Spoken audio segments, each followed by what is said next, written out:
ناظرین، میں ہوں قیصر رضا حسینی اور آپ دیکھ رہے ہیں صداقت نیوز نیٹ ورک۔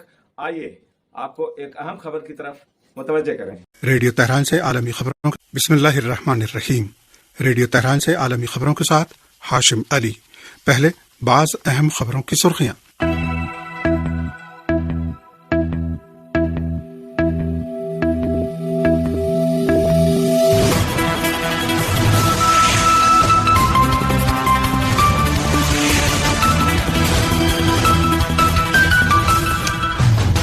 پاکستان کی قومی اسمبلی میں آئندہ مالی سال کے لیے 18,877 ارب روپے کا بجٹ پیش کر دیا گیا ہے۔ کویت میں آتش زدگی کے دردناک واقعے میں 40 ہندوستانیوں سمیت 53 افراد ہلاک ہو گئے ہیں۔ حزب اللہ لبنان نے مقبوضہ شمالی فلسطین کے طبریہ علاقے پر پہلی بار 100 میزائل فائر کیے ہیں۔ اور امریکہ میں گن کلچر کے نتیجے میں اٹلانٹا سٹی میں مزید 4 افراد کی جان چلی گئی ہے۔ اور سامعین، اب خبریں تفصیل سے۔ پاکستان کی قومی اسمبلی میں آئندہ مالی سال کے لیے 18,877 ارب روپے کا بجٹ پیش کر دیا گیا۔ اس موقع پر اپوزیشن کے اراکین نے زبردست احتجاج کرتے ہوئے نعرے لگائے۔ پاکستان کی قومی اسمبلی کے اسپیکر ایاز صادق کے زیر صدارت قومی اسمبلی کا بجٹ 2024-25 کا اجلاس 2 گھنٹے تاخیر سے شروع ہوا، جس کا آغاز تلاوت کلام پاک سے ہوا، جس کے بعد نعت رسول مقبول صلی اللہ علیہ وآلہ وسلم پیش کی گئی۔ قومی ترانے کے بعد اسپیکر ایاز صادق نے وزیر خزانہ محمد اورنگزیب کو بجٹ پیش کرنے کی ہدایت کی۔ وزیر خزانہ محمد اورنگزیب نے 18,877 ارب روپے حجم کا نئے مالی سال کا بجٹ پیش کرتے ہوئے کہا کہ بجٹ میں ترقی کو خاص ہدف رکھا گیا ہے۔ گزشتہ برسوں کے مقابلے میں اب اقتصادی ترقی تیزی سے ہو رہی ہے۔ وفاقی وزیر خزانہ محمد اورنگزیب نے بدھ کو منعقدہ قومی اسمبلی کے بجٹ اجلاس میں کہا کہ مالی سال 2024-25 میں وفاقی ملازمین کی تنخواہوں میں 25% تک اضافے کے ساتھ ساتھ کم از کم تنخواہ 36,000 روپے مقرر کرنے کی تجویز دی گئی ہے، اور ملک کے دفاعی اخراجات کے لیے 2122 ارب روپے مختص کیے گئے ہیں۔ کویت میں آتش زدگی کے دردناک واقعے میں 40 ہندوستانیوں سمیت 53 افراد ہلاک ہو گئے ہیں۔ کویت میں ایک عمارت میں بھیانک آگ لگ گئی، جس کے نتیجے میں 53 افراد ہلاک ہو گئے۔ ہلاک شدگان میں کم سے کم 40 ہندوستانی شامل ہیں۔ ہندوستانی میڈیا رپورٹوں کے مطابق جنوبی کویت میں مزدوروں کی ایک عمارت میں بدھ کو الصبح آگ لگ گئی، جس کے نتیجے میں کم سے کم 40 ہندوستانیوں سمیت 53 افراد جل کر ہلاک ہو گئے۔ ادھر ہندوستان کی وزارت خارجہ کے ترجمان رندھیر جیسوال نے وزیر اعظم نریندر مودی کے حکم پر اس سانحے میں جھلسے لوگوں کی مدد کی نگرانی اور ہلاک شدگان کی لاشوں کو ہندوستان لانے کے لیے وزیر مملکت برائے خارجہ امور کیرتی وردھن سنگھ کے فوری طور پر کویت جانے کی اطلاع دی ہے۔ دریں اثنا ہندوستانی وزیر اعظم نریندر مودی نے کویت میں پیش آنے والے آتش زدگی کے اس بھیانک حادثے میں لوگوں کی موت پر اپنے گہرے دکھ کا اظہار کیا۔ نریندر مودی نے اپنے ایکس اکاؤنٹ پر ایک پوسٹ میں لکھا کہ میری ہمدردی سبھی متاثرین کے ساتھ ہے، اور یہ کہ میں زخمیوں کے جلد صحت یاب ہونے کی دعا کرتا ہوں۔ یہ خبریں آپ کی خدمت میں ریڈیو تہران سے پیش کی جا رہی ہیں۔ چندر بابو نائیڈو نے ہندوستان کی جنوبی ریاست آندھر پردیش کے وزیر اعلیٰ کے طور پر حلف اٹھا لیا ہے۔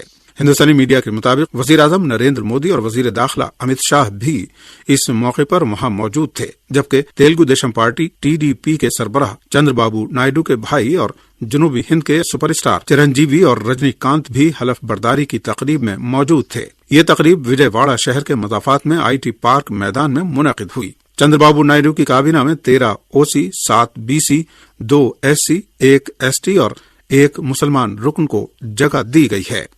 ہندوستان کے زیر انتظام جموں میں عسکریت پسندوں کے بڑھتے ہوئے حملوں کے پیش نظر ہائی الرٹ جاری کیا گیا ہے۔ ہندوستانی میڈیا کے مطابق جموں صوبے میں عسکریت پسندوں کے حالیہ دنوں میں 3 بڑے حملے ہوئے ہیں، جن میں 10 یاتری، 1 CRPF جوان ہلاک، جبکہ 35 یاتری، 5 سیکورٹی فورسز کے اہلکار زخمی ہوئے ہیں۔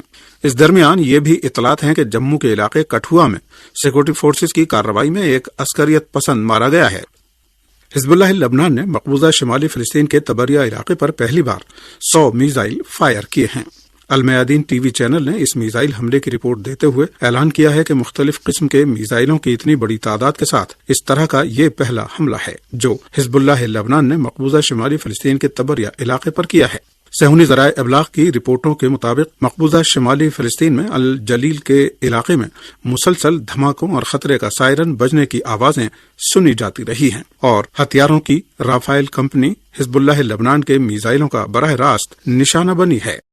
غزہ میں جاری صہیونی دہشت گردی کے ساتھ فلسطین کے مغربی کنارے کے مختلف علاقوں پر بھی صہیونی ٹولے کے مجرمانہ اقدامات کا سلسلہ جاری ہے، جس کے باعث 12 فلسطینی شہید ہو گئے ہیں۔ مہر خبر رساں ایجنسی کے مطابق صہیونی دہشت گردوں نے مغربی رام اللہ کے قریے بدرس سمیت غرب اردن کے مختلف علاقوں پر حملہ کیا، جس کے نتیجے میں درجنوں فلسطینی شہید اور زخمی ہو گئے۔ واضح رہے کہ گزشتہ 7 اکتوبر سے صہیونی فوج نے جہاں غزہ میں بھیانک جرائم اور وحشی گری کا ارتکاب کیا ہے، وہیں اس نے غرب اردن میں بھی سینکڑوں فلسطینیوں کو شہید اور ہزاروں کو زخمی نیز بہت سے رہائشی مکانات کو منہدم کر دیا ہے۔ فلسطین کے اسلامی مزاحمتی تحریک حماس اور بعض دیگر فلسطینی تنظیموں کے رہنماؤں نے غزہ میں جنگ بندی کے مذاکرات اور قیدیوں کے تبادلے کی تجویز کو فلسطین کے قومی مفاد میں قرار دیا ہے۔ ارنا نیوز نے رپورٹ دی ہے کہ حماس کے ایک ترجمان جہاد طاہا نے کہا ہے کہ مجوزہ منصوبے کے جواب میں کچھ اصلاحات کی گئیں اور اس میں جنگ بندی، انخلا، تعمیر نو اور قیدیوں کے تبادلے کی ضرورت پر زور دیا گیا۔ انہوں نے مزید کہا کہ ہم ان اصلاحات کی تفصیلات پر اپنے ثالث دوستوں کے ساتھ بات چیت کے لیے تیار ہیں۔ لبنان میں حماس کے نمائندے احمد عبدالہادی نے بھی امریکہ اور ثالث ممالک سے مطالبہ کیا ہے کہ وہ صہیونی حکومت پر فلسطینی مزاحمت کی جوابی تجاویز کو ماننے کے لیے دباؤ ڈالیں۔ ایک ایسے وقت جب حماس اور فلسطین کے دیگر جہادی گروپ جنگ بندی کی تجاویز میں کچھ تبدیلی کے ساتھ انہیں قبول کرنے کے لیے تیار ہیں، صہیونی حکومت غزہ میں جنگ اور قتل عام جاری رکھنے پر اصرار کر رہی ہے۔ ادھر فلسطین کی تحریک جہاد اسلامی کے سینئر رہنما رسمی ابو عیسیٰ نے انکشاف کیا ہے کہ نیتن یاہو نے اس تنظیم کے ساتھ الگ سے معاہدہ کرنے کی کوشش کی تھی، جسے اس نے ٹھکرا دیا تھا۔ انہوں نے مزید کہا کہ فلسطینی مزاحمت جارحیت کو رکوانے اور صہیونی فوج کو غزہ سے نکالنے کے لیے کوشاں ہے۔ غزہ پٹی میں صہیونی حکومت کے بہیمانہ جرائم کے دوران عالمی کونسل آف چرچز نے فوری جنگ بندی اور اس علاقے میں غیر مشروط انسانی امداد بھیجنے کا مطالبہ کیا ہے۔ موصولہ رپورٹ کے مطابق سوئٹزرلینڈ میں واقع چرچز کے عالمی کونسل WCC کے ہیڈ کوارٹر نے ایک بیان میں اس بات پر زور دیا ہے کہ غزہ پٹی میں جنگ اور وہاں کے مصائب و آلام در حقیقت اس خطے میں اسرائیلی فوج کے اندھے اقدامات اور بین الاقوامی انسانی و اخلاقی ضابطوں کے بنیادی اصولوں کی پاسداری نہ کرنے کا نتیجہ ہے۔ مذکورہ عالمی کونسل نے کہا ہے کہ جنگ بندی غزہ کے مصائب و آلام کے خاتمے کا باعث بنے گی۔ WCC نے انسانی امداد تک غیر مشروط رسائی، ضرورت مند لوگوں کے لیے بقدر کافی امداد بھیجنے اور خطے کے لوگوں کے امن و وقار کی حامل زندگی کے لیے ایک بامعنی سیاسی عمل کے آغاز پر بھی زور دیا ہے۔ امریکہ میں گن کلچر کے نتیجے میں اٹلانٹا سٹی میں مزید 4 افراد کی جان چلی گئی۔ امریکی میڈیا کے مطابق اٹلانٹا شہر میں فائرنگ کے واقعے میں 4 افراد ہلاک ہو گئے۔ ہلاک ہونے والوں میں مشتبہ ملزم بھی شامل ہے۔ امریکی میڈیا نے شہر کے میئر آندرے ڈکنز کا حوالہ دیتے ہوئے کہا ہے کہ فائرنگ کا واقعہ ایک فوڈ کورٹ کے اندر پیش آیا۔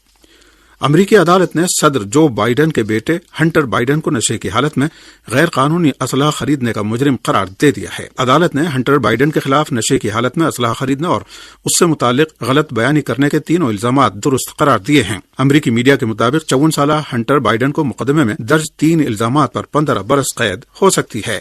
اور اسی کے ساتھ ریڈیو تہران سے خبریں ختم ہوتی ہیں۔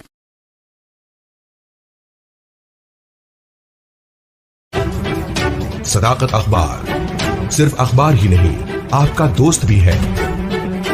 اسے پڑھیے اور دوستوں کو بھی پڑھوائیے۔ تازہ اپڈیٹ کے لیے دیکھتے رہیے صداقت نیوز نیٹ ورک۔ ہمارے چینل کو لائک کیجیے، سبسکرائب کیجیے اور شیئر کیجیے۔